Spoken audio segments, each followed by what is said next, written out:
Nakaraos ka na rin. Ito na yung anak mo.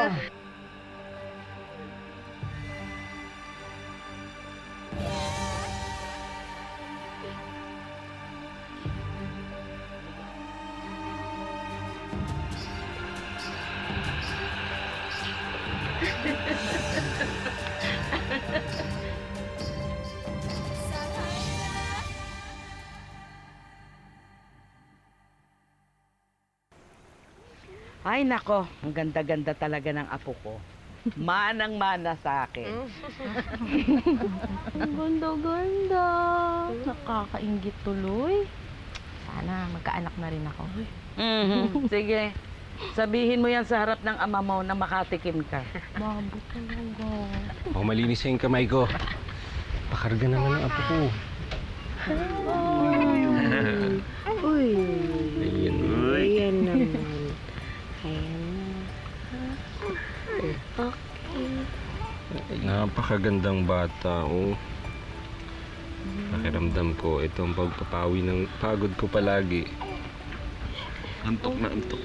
Parang kailan lang, nasa panganib siya. Ngayon, nalusog-lusog. Ano nga pala ipapangalan mo sa kanya, anak?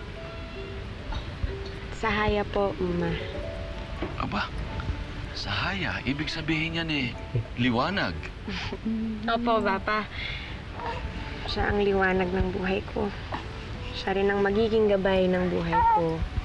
Diba, Sahaya? Uy, sus naman. Ay. Sahaya. Hindi ka nagkamali ng pagpili, anak. Bagay na bagay sa kanya. Sahaya. Oo. Sahaya. Pinagpalang sama. Oo nga, preskong presko. Anong ginagawa mo dito sa Lida? Nanganak ka na pala, Manisan. Maaari ko bang makita ang bata?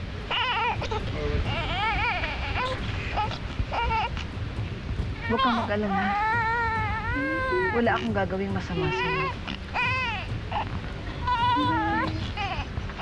Pwede?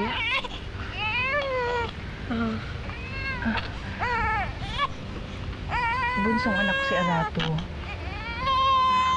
Sanay na sanay akong pumarga ng bata. Huwag kang mag-alala. Pwede ba? Pakarga naman o, kahit sandali lang. Pwede po.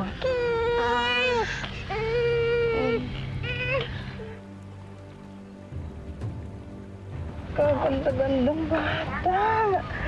Ang lusog-lusog na, oh. Oh, napakagandang bata.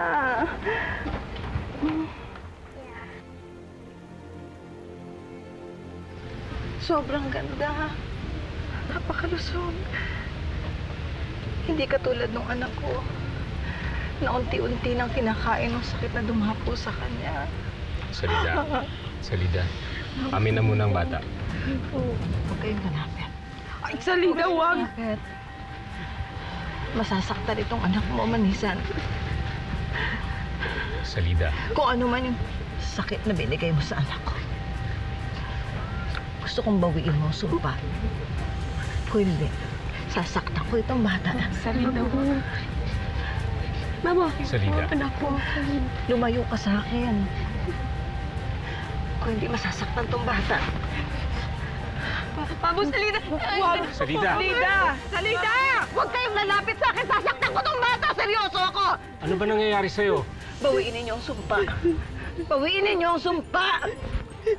Salida, Upang mabuhay ang anak ko, bawiin mo ang sumpa, Manisan! Sasaktan ko itong anak mo! Pag hindi mo ginawa yun!